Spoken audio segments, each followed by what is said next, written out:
Kothapeta division Congress party corporator అభ్యర్థి మొగుళ్ల రాజిరెడ్డి గడప గడపకి ప్రచారం నిర్వహించారు. ఈ కార్యక్రమంలో కాంగ్రెస్ పార్టీ సీనియర్ నాయకులు, కార్యకర్తలు, అభిమానులు భారీ ఎత్తున పాల్గొన్నారు. ఈ సందర్భంగా మొగుళ్ల రాజిరెడ్డి మాట్లాడుతూ గడప గడపకు ప్రజల నుండి మంచి స్పందన లభిస్తోందన్నారు. టీఆర్ఎస్ అబద్ధపు ప్రచారాలు తిప్పికొట్టండని కొత్తపేట డివిజన్ ప్రజలకు పిలుపునిచ్చారు. కేసీఆర్ నాయకత్వంలో తెలంగాణ రాష్ట్రం అభివృద్ధి చెందలేదన్నారు.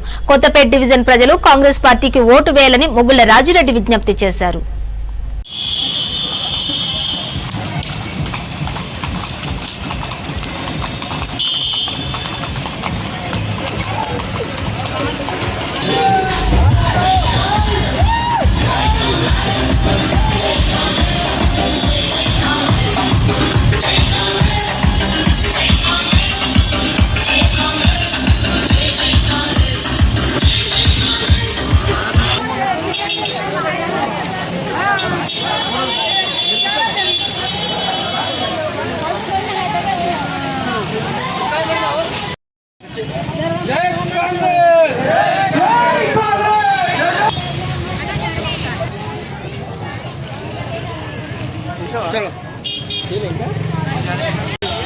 కొత్తపేట డివిజన్కు నేను కాంగ్రెస్ పార్టీ అభ్యర్థిగా మీ ముందుకు వస్తున్నాను.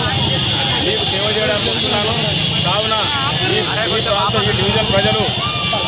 డివిజన్ ప్రజలు నన్ను ఆదరించి నాకు ఓట్లేసి అత్యధిక మెజార్టీని గెలిపిస్తే ఈ ప్రాంత సమస్యలకు ముందుంటా. మీ గొంతులో గొంతునై ఉంటా. మీ ఇంకా 24 గంటలు 108 సర్వీస్ చేస్తా. కావున దయచేసి ఈ ఓటర్ మహాశందరూ విజ్ఞప్తి ఖచ్చితంగా కాంగ్రెస్ పార్టీ రేవంత్ రెడ్డి ఎంపీ గారి ఆధ్వర్యంలో మేము సేవ చేస్తున్నాం, రెడీ ఉన్నాం. ప్రజల మధ్యలోకి వస్తున్నాం. మమ్మల్ని ఆదరించి గెలిపించి మేలో సేవకులుగా ఉండాలని చెప్పి మేము విజ్ఞప్తి చేస్తా ఉన్నాం. ఎలక్షన్ ప్రచారంలో భాగంగా రాజీవ్ గాంధీ నగరు, భరత్ నగరు, శివమ్మ నగరు ఖాళీలో ఇంటింటి ప్రచారంలో పాల్గొని నాతోటి పాల్గొన్నటువంటి షరీఫ్ మరియు సోదరులు చాలా మంది చేతులు పాల్గొన్నారు. టీఆర్ఎస్ నుంచి, బీజేపీ నుంచి ఇలా వందలాది మంది కార్యకర్తలు ఇలా మా పార్టీలో చేరుడు. వారందరికీ ధన్యవాదాలు. ఎమ్మెల్యే గారు మీరు గెలిచి ఈ కాంగ్రెస్ పార్టీలో గెలిచి నమ్మక ద్రోహం చేసి మీరు ఇవాళ టీఆర్ఎస్ పార్టీలో చేరురు. ఇక్కడ వరదలు వచ్చినాయి, ఎన్నో సమస్యలు ఉన్నాయి. రాజీవ్ గాంధీ నగర్లో గుడిసెలు ఉన్నాయి, త్రాగులు లేదు, కరెంటు లేదు, ఎన్నో ప్రాబ్లమ్స్ ఉన్నట్టుంటే ఏ సౌకర్యం లేదు. మీరు ఓట్లు వేయించుకొని పోయి మీరు ముఖం చూపించేటువంటి పరిస్థితి చేయాలి. గెలిచిన కార్పొరేట్ను వేడునవని అడుగుతున్నాయి. ఇవాళ ప్రజల మధ్యలో ఉన్నవా, ప్రజా సమస్యలు తెలుసుకుంటున్నావా, నువ్వు ఎట్లా వస్తావు, ఎట్లా ఓట్లు అడుగుతావు ఇవాళ ప్రశ్నిస్తూ ఉన్నారు. మీరు వచ్చి ఓట్లు అడిగితే మీకు అంత స్వాగతాలు పడుతారు. చూడండి, అందరూ చీపులు పట్టుకొని రెడీ ఉన్నారు మీకు.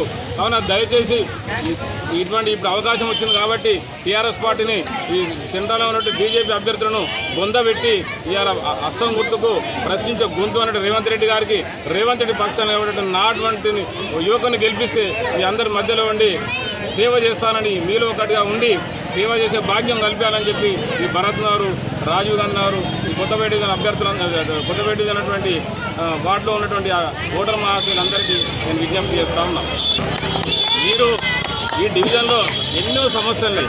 5 సంవత్సరాల నుంచి కనబడిన కార్పొరేటర్కు మీరు టికెట్ ఇచ్చదు. అదేవిధంగా ఇవాళ టీఆర్ఎస్ పార్టీ ఎన్నో కార్యక్రమాలు చేసుకున్న గొప్ప చేసుకున్న వాళ్ళు ఇవాళ 10,000 రూపాయలు వరదల్లో పోతే ఒక్క మనిషి కూడా రాలేదు. ఎన్నో ప్రాబ్లమ్స్ ఉన్నాయి. ఇలా సమస్యలు పట్టించుకోలేదు. కాబట్టి మీరు ఓటర్ రూపకంగా ఈ ప్రాంత ప్రజలు వారికి బుద్ధి చెప్పాలని చెప్పి ఈ సందర్భంగా కోరుకుంటాము.